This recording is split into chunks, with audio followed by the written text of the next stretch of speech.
Cher ami, j'espère que tu vas bien.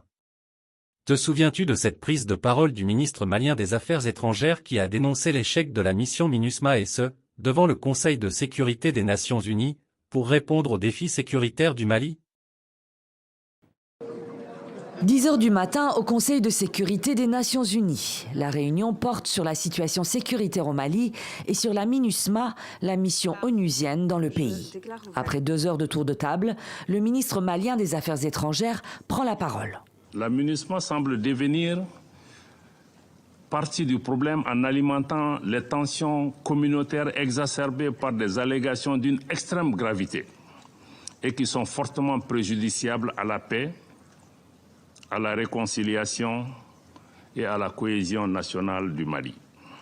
Cette situation engendre un sentiment de méfiance des populations à l'égard de la MINUSMA et une crise de confiance entre les autorités maliennes et la MINUSMA. Et le couperet tombe. Au regard de tout ce qui précède, le gouvernement du Mali demande le retrait sans délai de la MINUSMA. Le mandat actuel de la MINUSMA expire le 30 juin. Créée il y a 10 ans, en 2013, la mission onusienne avait pour objectif de stabiliser l'État malien menacé d'effondrement sous la poussée djihadiste et d'œuvrer pour la paix et la transition dans le pays, grâce notamment à la présence de 15 000 casques bleus venus de 54 nations. Aujourd'hui, nous abordons un sujet crucial, le départ imminent de la MINUSMA du camp de Kidal au Mali. Cette transition est en cours et suscite déjà de nombreuses discussions. Dans cette vidéo, nous allons explorer les différentes pistes envisagées pour ce retrait et analyser les enjeux qui en découlent. Abonnez-vous à notre chaîne pour ne rien manquer des actualités africaines, internationales et pour vos formations en renforcement de compétences. La situation au Mali évolue rapidement, et la MINUSMA prend des mesures pour quitter le camp de Kidal au plus vite. Cela soulève des questions importantes sur la stabilité régionale, le rôle des forces internationales et l'avenir de la sécurité au Mali. Moins de 24 heures pour quitter la base de Kidal. La MINUSMA n'a plus beaucoup de temps pour partir et évacuer son personnel. La force de maintien de la paix de l'ONU au Mali n'a pas obtenu toutes les autorisations nécessaires pour le survol du territoire malien. Le centre de coordination des opérations aériennes de l'armée malienne a fait toutefois un geste dimanche et autorisé quelques vols d'hélicoptères de la MINUSMA à partir de Kidal pour Gao. Dans quel contexte sécuritaire la MINUSMA doit-elle faire face à ces difficultés, ces refus de Bamako? Les précisions de Serge Daniel, notre correspondant régional. Dans un contexte sécuritaire très difficile, parce que justement la mission de l'ONU n'a pas toutes les autorisations nécessaires pour organiser son départ de Kidal. Alors, vous l'avez dit tout à l'heure, le centre de coordination des opérations aériennes de l'armée, c'est ce centre qui donne les autorisations de vol aux avions. Alors, aujourd'hui, ce lundi, il y a eu une autorisation, des autorisations données pour 2 avions. Mais donc, du personnel a été transporté, mais il y a encore du personnel sur place.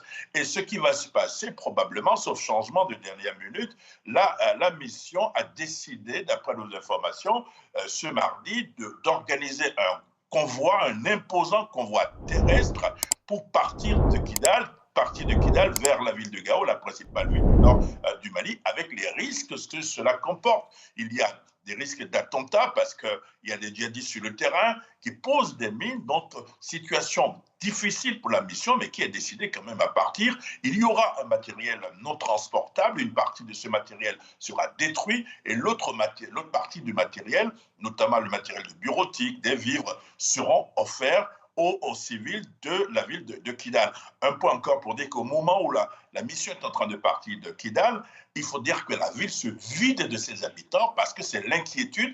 Il y a un camp de la MINUSMA sur place et la bataille, ça va être qui va contrôler les camps. Les rebelles sont dans la ville et le gouvernement, l'armée malienne, appuyée par le groupe Wagner, ils sont plutôt à une centaine de kilomètres de Kidal et il risque d'avoir des affrontements après le départ de la mission de l'ONU. Ménaka, en août dernier, la mission des Nations Unies a amorcé son départ du pays. Depuis 2013, elle avait déployé plus de 11 000 soldats et 1500 policiers à travers le Mali, une force de maintien de la paix et de protection des civils dans un pays déstabilisé par les attaques de groupes armés djihadistes. Finalement, en juin dernier, les autorités maliennes ont officiellement demandé la fin de cette mission d'assistance, baptisée MINUSMA.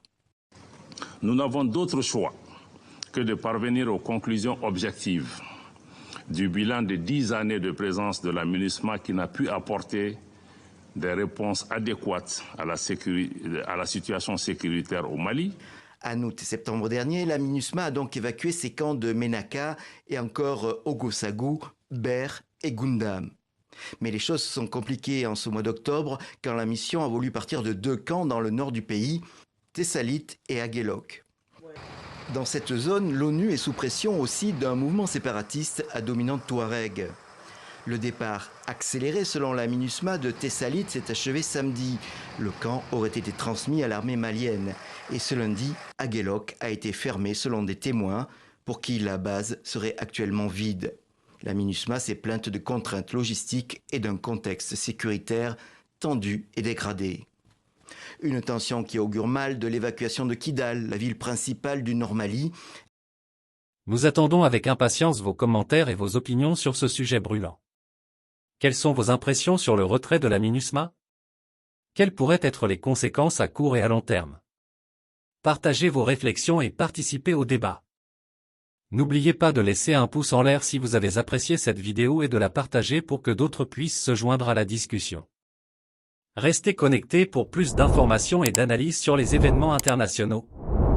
Merci de nous avoir rejoints aujourd'hui.